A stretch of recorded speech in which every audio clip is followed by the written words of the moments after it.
अस्सलाम वालेकुम नाज़रीन। प्रोग्राम गपशप। अच्छा जनाब, एक वाक़या हमें मिला है पाकिस्तान से, मगर थोड़ा सा मैं बताना चाहता हूँ आपको कि आजकल फेसबुक है या व्हाट्सएप है, जो भी सोशल मीडिया का इस्तेमाल है, वहाँ पे हमारे पाकिस्तान में जो ख़वातीन हैं या लड़कियाँ हैं, वो देखती हैं कि यूरोप में या अमेरिका में या कनाडा में या दुबई में या सऊदी अरब में कोई उनसे रब्ता करता है तो बड़ी दिलचस्पी लेनी शुरू कर देती हैं वो ख़वातीन और जवान लड़कियां हैं, और फौरी तौर पर एक दूसरे को अपनी तस्वीरें भी भेजना शुरू करती है, फिर दोस्तियाँ होती हैं।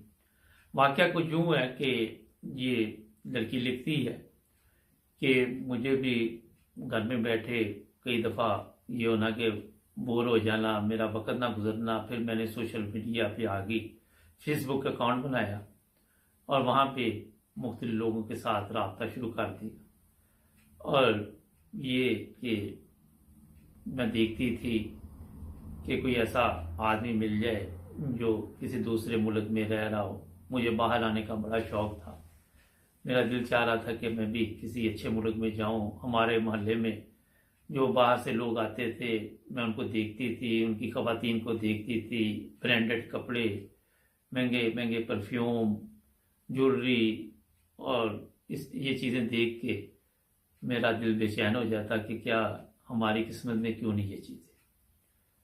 और फिर इसी तरह ज़िंदगी गुजर रही थी, मुख्तलिफ लोगों के साथ मेरे राब्ते होने।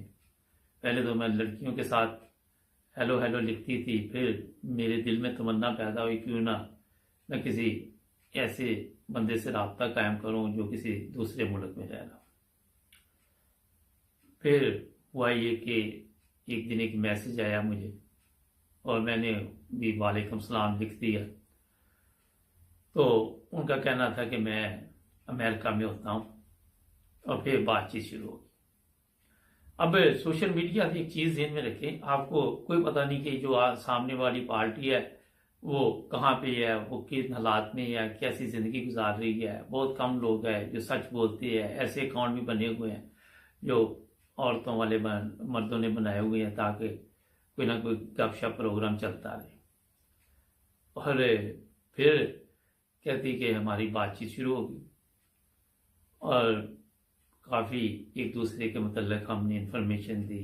मैंने भी अपने घर के मतलब इंफॉर्मेशन दी, उसने भी दी, और इस तरह हम काफ़ी करीब आ गए।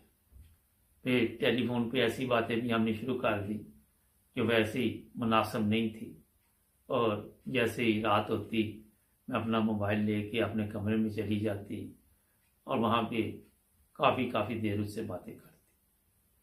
मैंने जब भी उनसे कहा कि मुझे अपना नंबर दें तो वो कहने लगे कि यही ठीक है, हम मैसेंजर पे बात करते रहेंगे, कोई प्रॉब्लम नहीं है, आपको व्हाट्सएप नंबर की क्या ज़रूरत है। और इस तरह मैंने उनकी हर बात पे एतमाद किया, भरोसा किया, और ज़िंदगी के दिन गुजरते गए। शादी ब्याह के उन्होंने वादे किए और कोई 6 से 7 माह इस तरह गुजरे।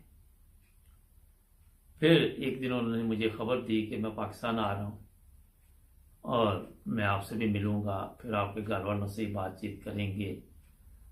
तो मैं बड़ी खुश हुई कि अमेरिका से आप पाकिस्तान तशरीफ़ ला रहे हैं, और मैंने उनको कहा ज़रूर हम मिलेंगे। और फिर कुछ दिन बाद उन्होंने मुझे इतला दी कि मैं फ़लाँ तारीख को पाकिस्तान आ रहा हूँ। अब मैं बेचैन थी कि जितनी जल्दी हो सके इनसे मिलूं। और ये भी मुझे वादे किए गए थे कि मैं अमेरिका आ जाऊंगी, फिर यहाँ ज़िंदगी बहुत अच्छी है और मेरा अपना कारोबार है, नौकर चाकर, पता नहीं क्या क्या ख्वाब दिखाएगी। तो मैं भी मानती गई क्योंकि मेरे ज़हन में था कि अमेरिका में लोगों के पास बड़ी दौलत होती है, बड़ा पैसा है। तो ये हुआ कि एक दिन उनका पाकिस्तान जब आए तो मैसेज आया कि मैं आ गया हूँ और हम जल्द मिलते हैं। तो साथ ही उन्होंने मुझे कहा कि पता नहीं यहाँ हो सकता है मैंने आते ही सिम कार्ड पकड़ लिया है और आप ये नंबर ले लें, क्योंकि पाकिस्तान में किसी का मैसेंजर काम ना करे तो आप डायरेक्ट कॉल भी मुझे कर सकती हैं, मैं भी कर सकता हूँ। और इस तरह टेलीफोन पे बातचीत शुरू होगी। और फिर एक दिन जिस तरह उन्होंने कहा था कि मैं आपको मिलता हूँ, तो एक होटल में मुझे दावत दी गई। मैं उस होटल में गई तो वहाँ पे हमारी मुलाकात हुई और फिर उन्होंने कहा अब हम निकाह कर लेंगे, कोई प्रॉब्लम नहीं है। मैं भी उनके प्यार में इतनी वो गर्क हो चुकी थी, मैं इसलिए लफ्ज़ इस्तेमाल कर रहा हूँ। उसने तो नहीं ये लिखा कि मुझे भी कुछ समझ नहीं आया और वो सब कुछ होता रहा जो एक वैसे गैर इस्लामी था। और इस तरह तकरीबन हमारी मुलाकात होती 15 दिन महीने बाद। फिर एक दिन उनका फ़ोन बंद हो गया, मैसेंजर बंद हो गया। मैंने बड़ी कोशिश की राब्ते की, मगर आज तक कोई राब्ता ही नहीं हुआ। इस बात को 2 साल वो बता रही हैं कि तकरीबन हो चुके हैं। मैं बड़ी परेशान हुई, मेरी ज़िंदगी बर्बाद हो गई और मैं ज़हनी टेंशन में इतनी कि डिप्रेशन हो गया और कई मसले बने मेरे लिए।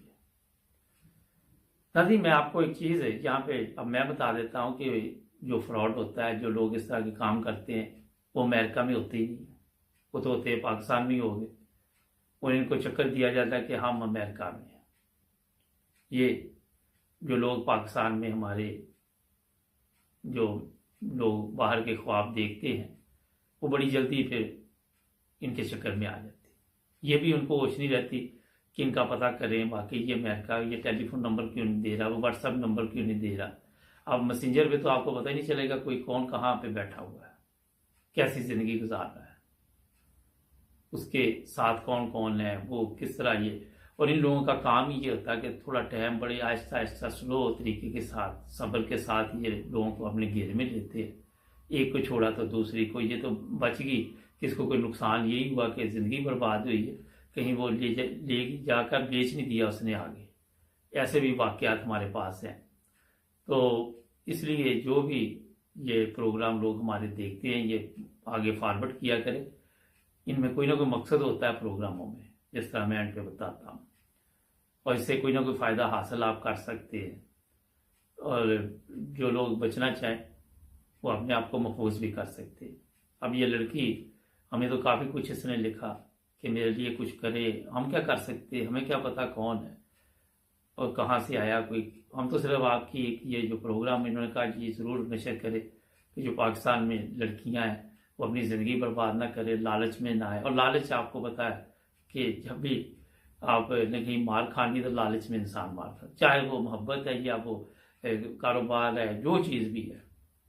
तो ऐसे ही लालच दिल में पैदा होता है, वहाँ पे फिर आपके लिए मुसीबत बन जाती है। आपके पास भी कोई ऐसा वाक़या तो हमें ज़रूर भेजें। मिलेंगे कल एक नए वाक़या के साथ। जुड़े रहें नाइम न्यूज़ टीवी इंटरनेशनल के साथ। हमारे चैनल को भी कर लें सब्सक्राइब। अल्लाह हाफ़िज़।